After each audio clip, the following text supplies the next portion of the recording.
If you haven't played Counter-Strike in a while, it's easy to forget how unforgiving it can be. There's no regenerating health, and just one burst from an assault rifle or bullet from an AWP is enough to take you down.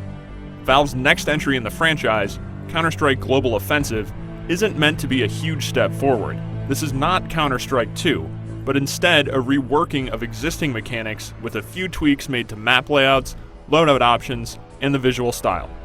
Global Offensive will also be available on consoles. Xbox 360, PlayStation 3, and PC players will get a chance to play when the game's ready sometime in 2012, though PC players will also get a shot earlier in a beta test planned for this October. The basic gameplay in Global Offensive will be familiar to any series veteran. You split into two teams, terrorist and counter-terrorist. Depending on the map, the objectives will differ. On Dust and Aztec, the terrorists need to plant a bomb at one of two designated sites, while the counter-terrorists need to stop them. There aren't any respawns or revives, so once you die, you spectate the rest of the match. Before each round begins, you purchase weapons to determine your role. There's plenty to choose from.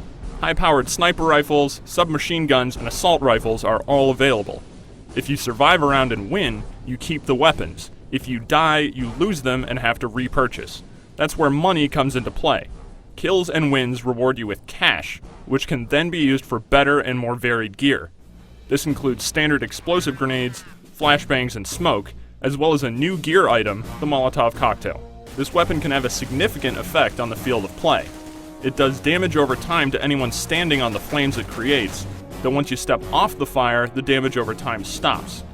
More than a direct damage weapon, it seems to be effective as a deterrent.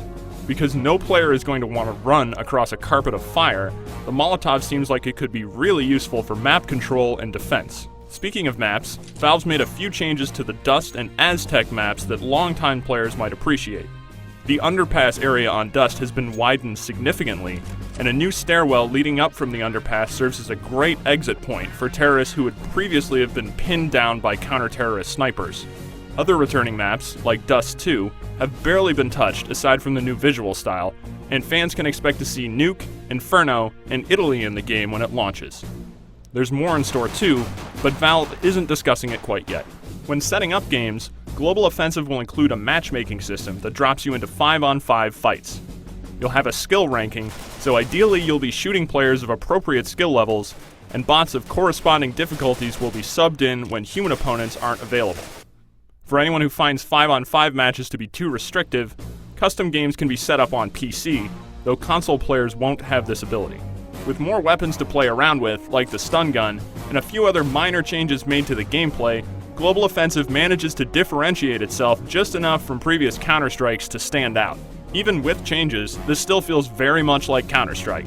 Fast, punishing, and a lot of fun. For more details on Global Offensive, head over to IGN.com.